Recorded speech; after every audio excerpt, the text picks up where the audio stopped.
Children, welcome back in economic class. आज हम लोग देखने वाले हैं चेंज इन सप्लाई कर्व कि वो कौन से फैक्टर्स हैं जिनके कारण सप्लाई कर्व में चेंजेस होते हैं। तो आइए शुरू करते हैं। Changes in supply curve. Supply curve को हम लोग चेंजेस को दो पार्ट में देखेंगे। पहला, चेंज इन प्राइस। जब प्राइस चेंज होता है तो उसका क्या इफेक्ट सप्लाई कर्व को पड़ता है, इसको हम लोग देखेंगे। Second is change in other factors.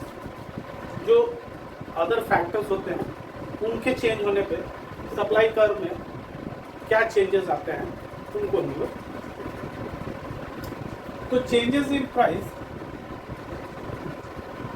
इसमें है कि अदर फैक्टर्स रिमेन्स कांस्टेंट। जब चेंजेस इन प्राइस देखेंगे हम लोग तो उसमें हम लोग इस बात का ध्यान रखेंगे कि अदर फैक्टर्स जो हैं वो कांस्टेंट होंगे। केवल प्राइस इंक्रीज करेगा या डिक्रीज करेगा। चेंज इन अदर फैक्टर्स में हम लोग देखेंगे कि प्राइस रिमेन कांस्टेंट। प्राइस जो है वह कांस्टेंट होगा और अदर फैक्टर्स वहाँ चेंज हो गए। इसके रिजल्ट से सप्लाई कर्व में क्या चेंजेस देखने को हमें मिलेंगे।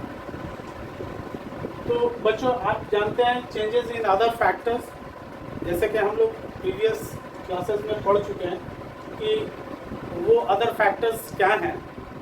वो अदर फैक्टर्स हैं जैसे कोई टेक्नोलॉजिकल प्रोग्रेस नहीं होना चाहिए, इनपुट में कोई चेंजेस नहीं होने चाहिए,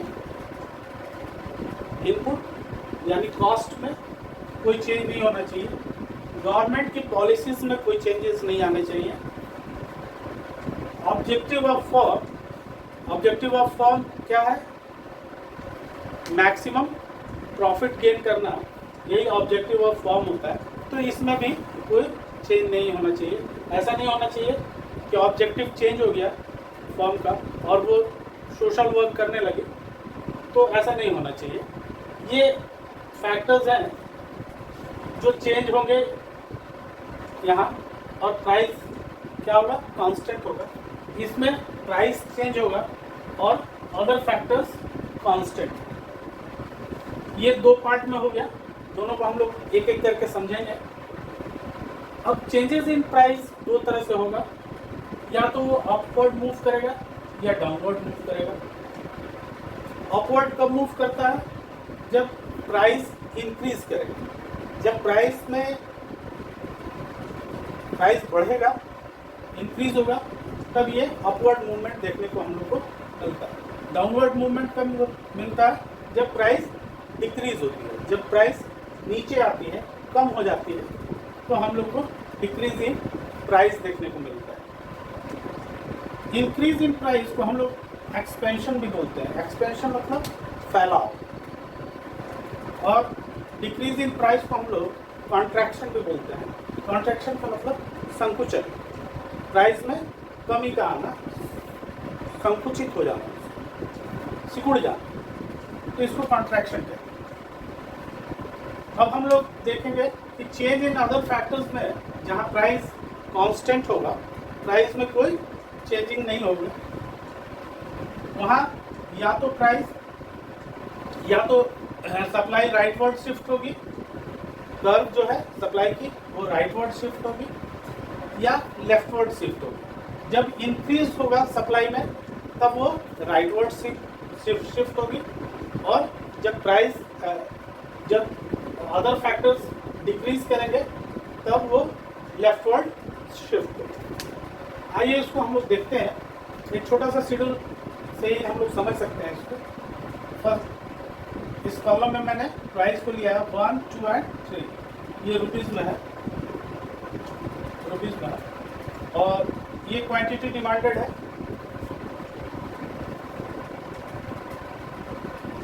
सप्लाइड क्वांटिटी सप्लाइड है 10, 20, 30। अब फर्स्ट चार्ट में हम लोग देखते हैं, वाई एक्सिस पे मैंने प्राइस को लिया है और एक्स एक्सिस पर क्वांटिटी सप्लाइड, ये सप्लाई की कर्व है।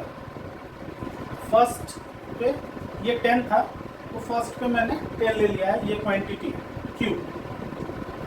इस क्वांटिटी सप्लाइड पे प्राइस जो था वो P है। अब मान लीजिए कि ये अपवर्ड शिफ्ट होता है, प्राइस में इंक्रीजमेंट होता है और प्राइस 2 रुपीज़ हो जाती है, तो क्वांटिटी सप्लाई 20 हो जाती है।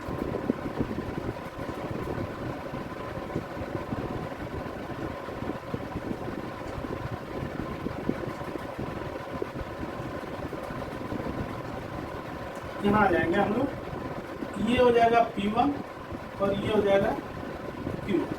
यानी कि प्राइस अगर बढ़ती है, प्राइस अगर इंक्रीज करती है, तो क्वांटिटी डिमांडेड यानी सप्लाई कर्व जो है, सप्लाई कर्व क्वांटिटी सप्लाइड जो है वो बढ़ जाए।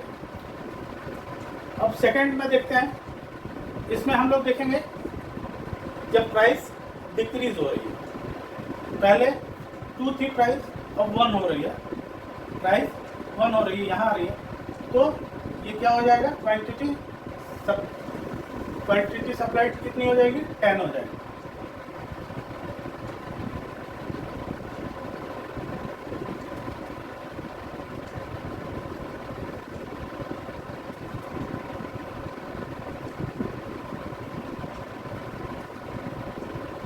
क्वांटिटी सप्लाइड ये P था और ये P1 हो जाएगा और ये Q। हम देख रहे हैं कि क्या हुआ, पहले सप्लाई कर्व कहाँ था, इस पॉइंट पे, अब आ गया, यानी प्राइस के डिक्रीज होने से क्वांटिटी भी डिक्रीज होगी, प्राइस भी डिक्रीज हुआ और क्वांटिटी भी डिक्रीज होगी। इसमें क्या हुआ था, प्राइस इंक्रीज हुआ तो क्वांटिटी भी, सप्लाई कर्व भी आगे की तरफ शिफ्ट हो गया, मूव कर गया यहाँ से ऊपर की तरफ। तो ये दो स्थितियाँ बनती है when there is a change in price. अब हम लोग देखते हैं कि जब अदर फैक्टर्स चेंज होते हैं तो क्या होता है, यहाँ पर प्राइस कांस्टेंट होगा, यानी ये प्राइस की लाइन बिल्कुल इनएलास्टिक होगी, ये बिल्कुल मूव नहीं करेगी, एकदम स्ट्रेट होगी और पैरेलल टू हमारे एक्स एक्सिस होगी।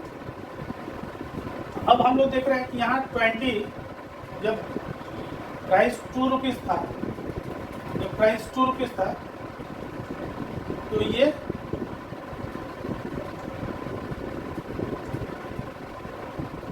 यहाँ पे था क्वांटिटी, ये Q है, Q, ये P। अब क्या हुआ, अब ये राइट शिफ्ट करेगी, इस लाइन का राइट साइड ये वाला है, अब ये यहाँ से शिफ्ट करेगी,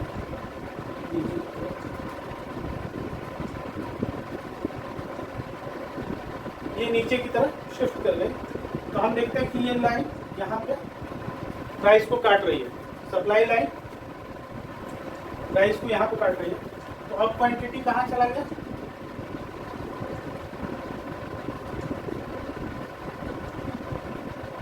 अब यहाँ पे आ जाएगा, ये है Q1, यानी प्राइस जो है वो कांस्टेंट थी, लेकिन जब इंक्रीज इन सप्लाई हुआ तो क्या हुआ, इस प्राइस कांस्टेंट है बट क्वांटिटी सप्लाइड इंक्रीज कर दी। इसी तरह अब हम लोग देखते हैं कि जब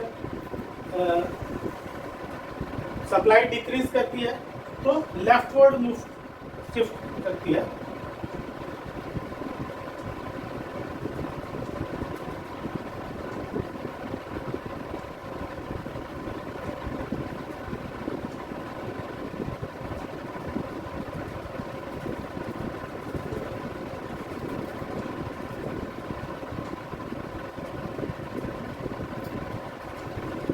पहले कहाँ था, 20 की लाइन 20 पे थी Q, अब Q1 कितना हो गया,